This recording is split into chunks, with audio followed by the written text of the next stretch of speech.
for this afternoon. I have Katie Colborn here, all the way from up the hill in Evergreen. That's right.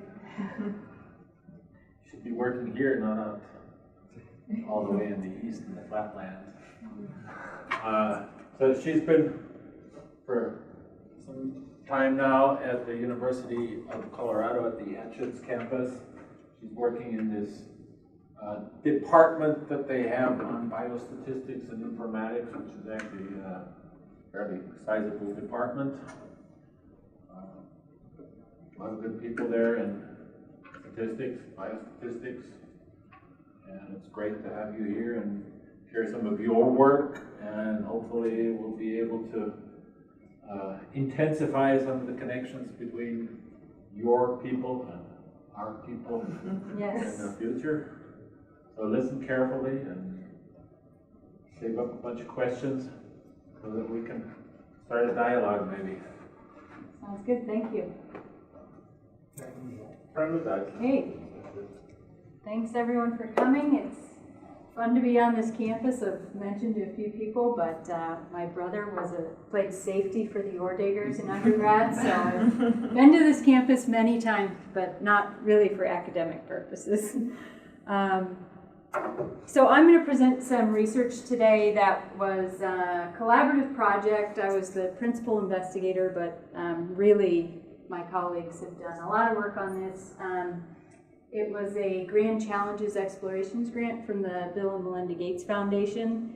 These are challenges that they put out. Oftentimes they have a specific focus. So this one was around analytic innovations in malaria. So you put together two sides of a piece of paper, 2 pages total. You can't say who you are or where you're from.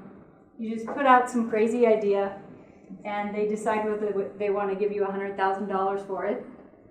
And so somehow, miraculously, out of the 1,400 applications, I got it. And so I had to do this, which is build a spatiotemporal model of malaria incidents for early epidemic detection in Mozambique. I think in my application I might have used the words machine learning, which I ended up not using. But buzzwords can help. I do machine learning in some of my other research, but turns out that wasn't going to be the right approach here. So I'll give you a little bit of background on malaria because it's incredibly important for understanding how to analyze malaria data. Talk about the burden in Mozambique, and then there's more than a handful of malaria early warning systems out there. They've been around for at least since 2002 when the WHO put out a call for people to start trying to do this. So there's a number of systems out there. A lot of them come from people with climatology expertise. And so I'll talk about climate because it is important in malaria transmission. And then some recent trends we're seeing in Mozambique, which kind of look bad in terms of malaria elimination. And then I'll tell you about our modeling approach and how we're hoping to implement it anyway, if we're funded in phase 2 of the Grand Challenges. So in a nutshell, malaria is transmitted by female Anopheles mosquitoes. These are different than the mosquitoes that transmit dengue and Zika and West Nile and all these other vector-borne diseases. What's unique about them is they only bite at night, usually between 10 p.m. and 2 a.m. So why we haven't solved the malaria problem with bed nets, most people don't understand. So you get bit by a mosquito, usually takes 7 to 14 days before you develop symptoms. So in Africa, I'm going to predominantly be talking about Plasmodium falciparum. This is the parasite you get when you're inoculated by a mosquito, and then malaria is actually the clinical manifestation of the Plasmodium infection. And what's important is just to understand that there's this incubation period, right? So anything associated with somebody showing up in a hospital today probably has something to do with their exposure at least 2 weeks ago, maybe some other environmental exposure 2, 4, 6 weeks before that, right? So there's a lagged process. So the global burden, there's 212 million cases worldwide. Most of them are in Africa. most of the deaths are in kids under the age of 5 and pregnant women. The important thing to understand is that if you live in an endemic malaria region, you develop immunity to the symptoms, usually around the age of 5, but you can still be infected with malaria. So transmission is ongoing, but we usually don't see people in the health center unless they're under the age of 5 or pregnant. And so really in this modeling framework, we're just looking at the children under 5% at the health center, because we think that's probably more strongly associated with the other environmental variables that are going on that might drive transmission. So there's a group at Oxford University in the UK that does a lot of modeling of malaria. They're given a lot of money from the Bill and Melinda Gates Foundation to start this Malaria Atlas project, and they create these pretty maps that show us where in different parts of the world we're going to be at risk for malaria. And you can see it's going down, but if nobody knows what the shape of Mozambique looks like, it looks exactly like this shape you can see made out. So Mozambique is one of the worst countries in the world in terms of malaria transmission still today. So here you can see that same outline.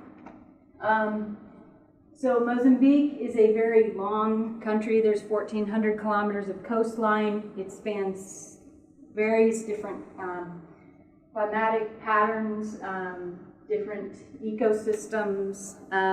The capital is down here, right in this tip, which happens to be near South Africa. South Africa is an affluent country in Africa that's eliminated malaria for the most part, so they blame their malaria problems on Mozambique. And but you can see it's mostly gone from the southern region, but malaria has been getting worse over the past several years. It's not entirely clear why, but people are working on this. Part of the reason Mozambique is an ideal climate for malaria is because it's tropical. It has this ideal temperature range for mosquito life and parasite proliferation. People use bed nets to protect water sources or to fish rather than sleeping under them. And there's a lot of rainfall in certain regions, which creates freshwater pools. So Anopheles mosquitoes breed in fresh, clean water, unlike Egypti mosquitoes that transmit dengue that like dirty water. So malaria really is a rural disease. It's not seen much in the capital cities of Africa at all. I lived in Mozambique for 2 years, never got malaria. Yay. But I did take anti-malarials when I went to the rural areas, because you do, it is just a completely different experience in terms of your biting rate. So, okay, malaria epidemiology in Mozambique. As you could see from those maps I created, there's a lot of spatial heterogeneity. There's less in the south, more in the north. The country started a system called the Canal Endemico. So it's a Portuguese colony. They speak Portuguese there. If you see any district names or things, they're all in Portuguese. But it was designed to detect weekly case counts that are significantly higher than historical averages for a particular week. So what the country wanted was maybe a little more lead time, especially knowing that a lot of the environmental factors that affect malaria are lagged. Could we get some sort of forecasting of malaria transmission maybe 4 to 6 weeks ahead, so that if we have stockpiles of rapid diagnostic tests or anti-malarials in a certain region, could we get them to these more rural hospitals in a manageable amount of time?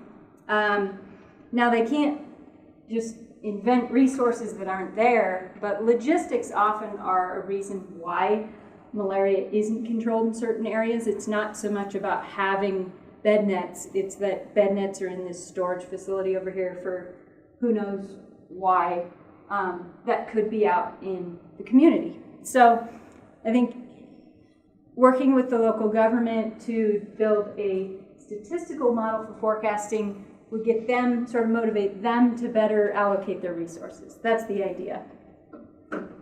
So as I mentioned, there are a number of early warning systems. I think what's unique about ours that I'll just mention is that we have a relationship with the local government, and so we have access to their weekly case counts from every district. There's 142 districts, which are the shapes that you saw on that map, across the last 7 years. So data go back further than that, but it's thought that most malaria data prior to 2010 are pretty unreliable for the country because really outside donors and governments started to really crack down on the use of confirmed, so either molecular testing of patients who were exhibiting malaria symptoms or rapid diagnostic tests. So now we know that at least starting in 2010, most people were using confirmed malaria and reporting that. So we're using those data, which makes our model unique in that way. And it's a continuously monitored population. So they have a routine reporting system in the country of Mozambique, and this is electronic. So it's a little bit delayed in terms of reporting to us like the aggregated counts. So our historical data that we're learning our algorithm on is really those cases aligned with that particular week historically. But if we were to use the same data reporting system today, it's lagged like a week or two because it just takes them a while to compile everything and send it up to the local or the main government who reports this. So we're actually working with the Clinton Health Access Initiative to implement mobile phone reporting in some hospitals. So we will have real-time data, which is what's really necessary in order to have a functioning early warning system. Otherwise, you're not really forecasting in the proper timeline. Okay, so here's just some plots. Why is climate important in malaria transmission? Well, in just about every endemic malaria country, transmission coincides with the rainy season. You always see this kind of nice, convenient sinusoidal curve in a year. So Mozambique is nice because we have one rainy season, so it's a single period. We can estimate that curve in 1 year.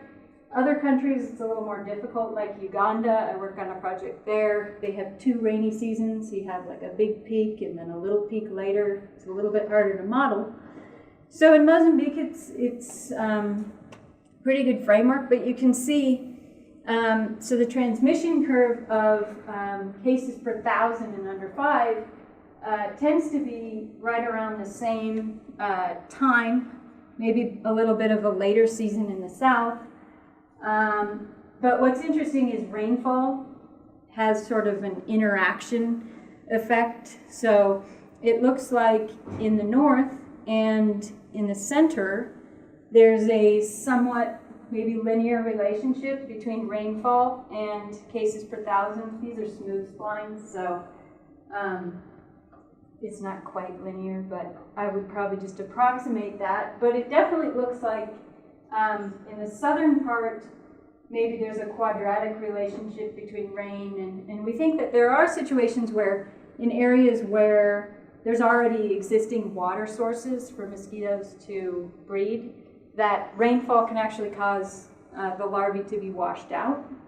Whereas in other areas, non-existing pools of water, you've got dried up tracks in the road that now it rains and there's a new breeding site for a mosquito. So it's not a straightforward relationship in terms of how rainfall affects malaria. But temperature, you can see there does tend to be this ideal range between 20 to 25 degrees Celsius where cases tend to occur. So we wanted to try and relate some fixed effects. I feel like I'm talking like a statistician because whenever I say fixed effects, people freak out and I'm like, what do you mean? it's stationary, it doesn't change. Basically what I mean is you think of like a random effects model, you've got your X's and your sigmas. I'm talking about the X's. So fixed effects would be things that we could maybe correlate with cases over time. And so we used satellite data and our historic data and created lags for some of these. And we worked with Andy Moynihan at the National Center for Atmospheric Research, who produced a climate data set for us from, this is a freely available data source from the Land Data Assimilation System. It's created specifically for Africa, and it's available at, basically yesterday's data are available today. So it's a good data set for us in that sense, because if you're going to need to forecast 4 weeks ahead, you've got yesterday's data, so you can do continual simulations over time, like on a weekly basis, for instance. So we wanted to develop our own early warning system, like everybody else was doing. And this is what we were funded to do from the Gates Foundation. We partnered with Emanuele Giorgi at Lancaster University and the National Malaria Control Program. They're the ones who contribute data on malaria, and also things like shaped files for understanding how administrative districts are distributed. And so the objective was to predict the probability that malaria would exceed a policy relevant threshold 4 to 6 weeks in advance in a given district. And really the importance of this policy relevant threshold is we don't want to be thresholding ourselves. We're not going to be telling people there's going to be an outbreak or not, turning our continuous predictions into a binary decision seemed like something that should be made at the local level. So really we're giving probabilities of exceeding some important threshold that has to be determined sort of locally. So that's the framework. So we had weekly case reports from all 142 districts starting in 2010. And then we obtained population data for these districts from World Pop and simply applied the weights from the 2007 census to figure out how many kids are under the age of 10. So this is what malaria looks like weekly over that 7 years. You can see a large amount of variability across the districts. But if you zoom in, you can see there's a real strong peak in the early part of the year, and that it tends to be going up over the years. 2017 is not a full year, so it's not very representative, but it kind of looks scary, and if you're living in Africa, not a place you want to be right now. And then this is just sort of to show that really year to year it changes a lot. Within a year in different regions there's a lot of variability, and even within a region there's a lot of variability. So it's a complicated process to try and model. So I already showed you the cases per thousand, but if you look at total rainfall by year in millimeters, maybe there's some associations we can make between rainier areas and the areas where we're seeing more malaria. Although the part that I find a little bit perplexing is sort of these regions that tend to always have malaria don't necessarily always have a lot of rainfall. So that interaction effect maybe is important. And then if we just standardize the values and plot them together, this is just to show you evidence of this lagged effect. So if I take today's cases per thousand and I align the anomalies, so these are just z-scores for each, with the z-scores for red is temperature, well, it would help if I had a legend. Red is temperature, blue is rainfall, and black is cases per thousand, and these, again, z-scores. So you can see, like, unfortunately it sort of straddles the year, but you can see that as rainfall goes up and temperature kind of goes up before that, then maybe 6 to 8 weeks later is where we tend to see the higher case count. So there's a proceeding of increased temperature and rainfall that happens before we see the cases. So we wanted to take that into account in a model, but we also wanted to model the spatial heterogeneity and also learn from the time series, you know, how this autoregressive nature occurs with cases. So we should be able to predict well if we can understand, you know, how the time series is related to the spatial heterogeneity in combination with these things that we've measured, right? Rainfall and temperature. And then again, to estimate these exceedance probabilities, which are the predictive probability that the relative risk exceeds a predefined threshold, okay? So our predefined threshold, we just set it twice the relative risk of what we would expect in a given area. So it's not that interesting to map malaria risk in Mozambique. Like, that's predictable. We know from year to year which areas are going to have more malaria than others. But what we're trying to do is to say, okay, given that information, can we learn anything especially new in a shorter period of time by understanding how the trend changes in a predictable way, and also how rainfall and temperature can drive those sort of short-term changes. So our spatiotemporal model looks like this. It's a Poisson. We assume that our case counts follow Poisson distribution. And we use the population denominator as an offset, right? So this looks like your typical random effects model, but we have spatiotemporal random effects that we're formulating. Oh, I should say, so the explanatory variables, we're using a Bayesian model here. So what we first actually do to get our betas is use a lasso penalty to select which of the many lags and other variables we're throwing in that we want to utilize, throw out those that have a beta of 0, and then we use those actually as constants in our Bayesian model. But what's most interesting about what we're doing here is we fit, so S sub t is our spatiotemporal random effect. So we use a stationary autoregressive process of the first order. And then W corresponds to a temporal innovation following multivariate Gaussian distribution with mean zero and covariance matrix sigma.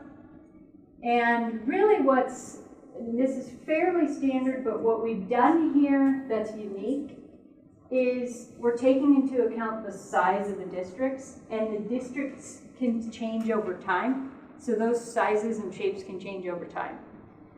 The only reason that's interesting is because, especially in Mozambique, some of those administrative districts change over time in terms of their shape. And so we would either have to say, okay, this district actually is still this full shape that it was last year or 2 weeks ago. And so this is more of a flexible framework and also takes into account different sizes of districts, which you can see in the map that I plotted earlier. They're very different sizes. And so the distances need to be taken into account in addition to the size of the Is there a minus sign missing in the exponential? No? That's right. It looks like the correlation goes up with distance. Is that right, Doug? Should there be minus? Is what that is? I do this all the time. Let me see. Oh, yes, should be minus? Oh, okay. Yeah. Let me, Okay. it might be. Let me pull up this. Yeah. Yeah. Very good. Correct. If you want to see the full details, I knew I pulled this up for the right reason. Things just don't come out glaringly in LaTeX like they do, well, at least in Beamer slides. So yeah, we have the full formulation in our publication in Scientific Reports, which came out this summer. And so I might have left some key information out that you guys are interested in for this model, but it's all here. I end up giving this presentation sometimes to, I think it was the course in global epidemiology, and so people were very uninterested in these slides. But you guys are a different crowd, and I have to remember that. Okay, so then we use these exceedance probabilities, right? Instead of providing a decision threshold, we just say, what's the probability that it might exceed whatever threshold the government finds interesting, and we formulate it like this. It's pretty straightforward. And so what we wanted to do is just to kind of give some convincing evidence of the way that we're formulating the model to people, is to compare 3 different models. One's just an extra Poisson variation. One is just a model with spatiotemporal random effects, and then our sort of full model where we have fixed effects and spatiotemporal random effects. In model 1, we have our fixed effects and no random effects. So for each of these, we held out the last 8 weeks of data, trained on the remainder of the data, and tested on our holdout set, and we were looking at root mean square error and coverage probability. So you can see if we just use the black line, model 1, again, is only climatic data, no spatiotemporal random effects.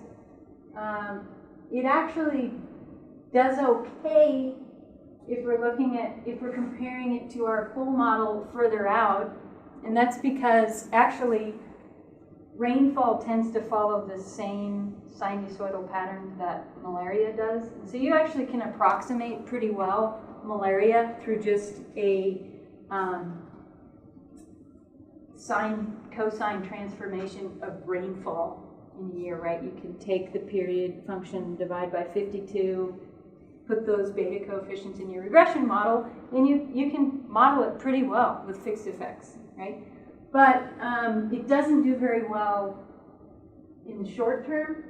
What does well in short term is the spatiotemporal random effects, but then again, longer term, further out, the autoregressive part weakens because that's how it's built. So you need, for autoregressive models, if people aren't familiar with time series, they tend to work better nearer in time because that's how the correlation structure is built. As you get further out in time, your model should be worse, and so we're seeing that. So you can kind of see the leveraging of the spatiotemporal random effects model in the green that includes sort of these climatic variables, which we sort of say wins, if you will, makes it the best model, because it can do well at least up to maybe 4 to 6 weeks. But what's more important is this is, right, taking into account bias in the root mean square error, but the coverage probabilities are quite horrible when we don't include a model for with spatiotemporal random effects, right? So any confidence coming out of that model is highly variable. It's poor. So only 1% of the values held out in the 8 weeks fell into the 95% confidence intervals of our, or credible intervals, because we have a Bayesian model. Whereas we get, hovering around the 95% line in the holdout set for the other 2 models, the ones that had spatiotemporal random effects. Does that, you can see some furrowed brows. I'm not sure about your validation period. You said you're using 8 weeks, but I see 26 weeks. Yeah, actually, so this is kind of funny. When we first did this, we were super ambitious, and we're like, let's try holding out 26 weeks and 8 weeks. So we do really bad at 26 weeks, right? So we did do that. I sort of took out the validation of different parts of the 26-week model. But yes, we in fact held out 26 weeks. And so you can see it goes up to a particular point. Then we redid this process with 8 weeks, but it looks the same either way. You get a little bit more training data if you only hold out the 8 weeks, but it's like essentially what we report in our published model, the holdout set is like 19 to 26. But here, our first experiment was holding out 26 weeks. So you're right, I misspoke. We held out 26 weeks originally. You said you have 7 years of good data. Yeah. So are you training on 7 years minus 26 weeks? Yeah. And actually part of what I think we should probably rethink the way that we do this is that malaria really started to change in 2013-14. It started to go back up again. So we're learning on probably less relevant data, the older data, and it might be better to learn on sliding windows of more recent data, because I think we might be dampening our ability because there's not as much malaria. And like 2012, for instance, was a pretty good year for the country. So that's in our training set, and we're trying to get these periodic signals by year. I think it can be problematic. How does the 8-week validation period, is that like a rolling 8-week validation period, or is it just one part of the season? It's just one part of the season. Yeah. Okay. And so you could be doing a great job on other parts of the year. Yeah. And we wouldn't see it there. Okay. Yeah, but we did hold out. Actually, let me think about what did we do for. I have to pull up my paper because now I can't remember which 8 weeks we used, but it would have made sense to use it probably the earlier part of the year. Wasn't 2017 a partial year, so you would have had just that? Yeah, it was partial, but let's look at what we held out in our, well, I can pull that up, but it's a good question. I want to say it was the 9th week. It was in there somewhere, because that's the high transmission season, sort of January.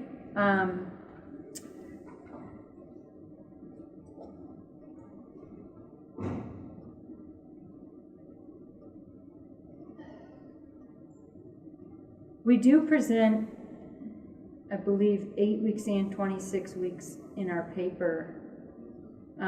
I just haven't been presenting it in talks because we do so terrible. Why would we ever think we could predict 26 weeks out with today's climate data? I don't know. Although I was talking to you about having our goal of trying to do seasonal predictions. So let's see.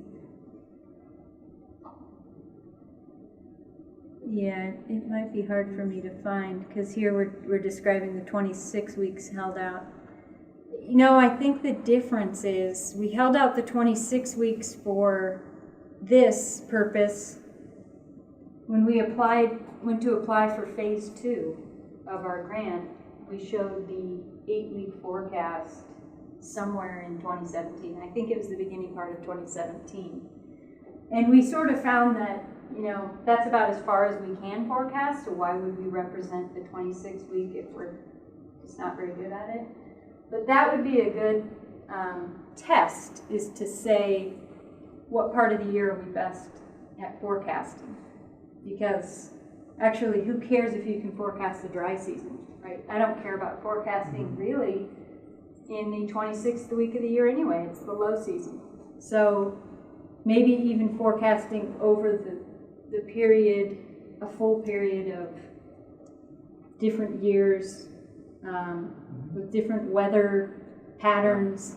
Yeah. would be important, especially because, you know, like a lot of times in, you know, I do a lot of clinical prediction models, and there's a reporting standard for building clinical prediction models that's been reported. It's called Tripod. I can't remember what it stands for.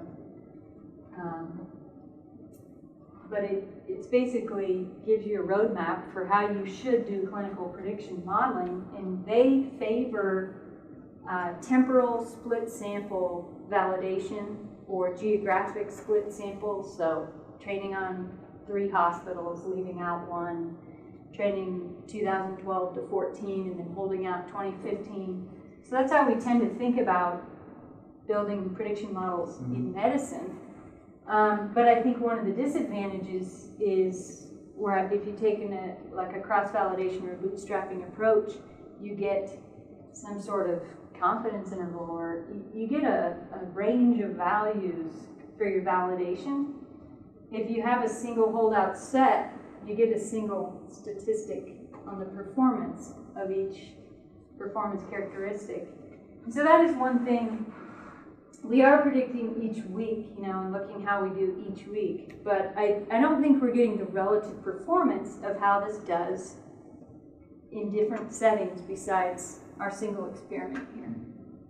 So I think that's a great idea. I think it would also be good to leave out some districts to say, are we really doing pretty good for Mozambique, or are we doing pretty good just for a few districts in Mozambique? And certainly that would be the case because there are some districts that don't exhibit any seasonal pattern. And so the model is actually like irrelevant. Why would we even need one? So for some parts of the country, nobody cares about building a model. And for some parts of the country, people care deeply about trying to figure this out. And it might be opposite than what you presume, because in the South, where we've essentially eliminated malaria, if they start to see an increase in cases relative to what they're used to seeing, which is like 1% transmission in a year, that's going to be more concerning than in the North, where they go from 55% transmission to 58%. That's not that alarming, you know. So I think the relative nature and the fact that we don't see the same patterns. So I guess what I'm getting at is what we don't incorporate here is random intercepts. So, you know, what if rainfall, as I even showed you some graphs earlier, rainfall doesn't look the same everywhere, but we're just making that blanket assumption by only having random intercepts essentially for the districts instead of some of the mixed effects. So that's something I think we could innovate on as well. So here's what we get out of our model. We can get incidence, which again is just like the risk map that anybody could produce. But what we are interested in conveying to our colleagues is this exceedance probability. So where does our model exhibit confidence in the predictions? So an exceedance probability of 0.4 or 0.6 is not very useful, right? But if we say it exceeds 0.8, maybe that's alarming to a person. 80% probability that it will exceed twice the relative risk of historical averages for that district. So we created a little, usually that works in LaTeX. Let me see if I have it pulled up somewhere. It's much more interesting. I put the snapshot on there just in case it doesn't work, but I have internet, so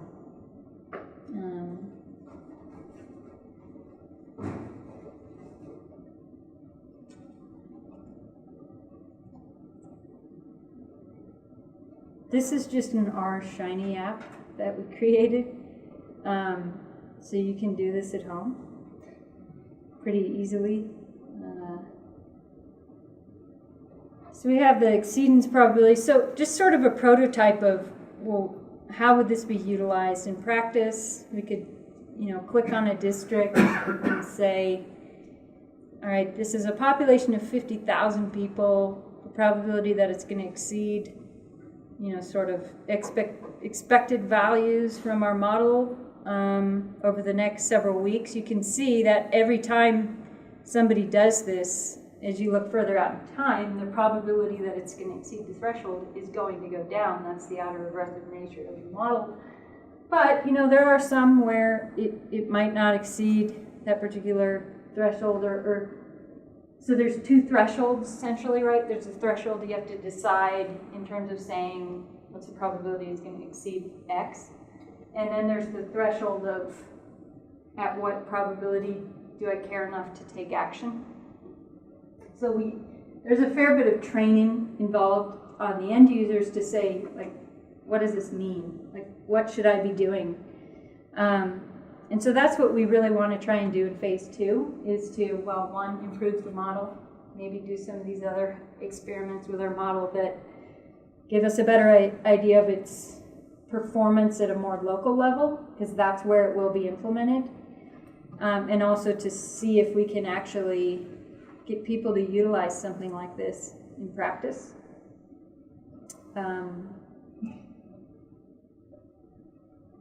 Okay. So then our other idea, which after talking to Doug, it sounds maybe a little bit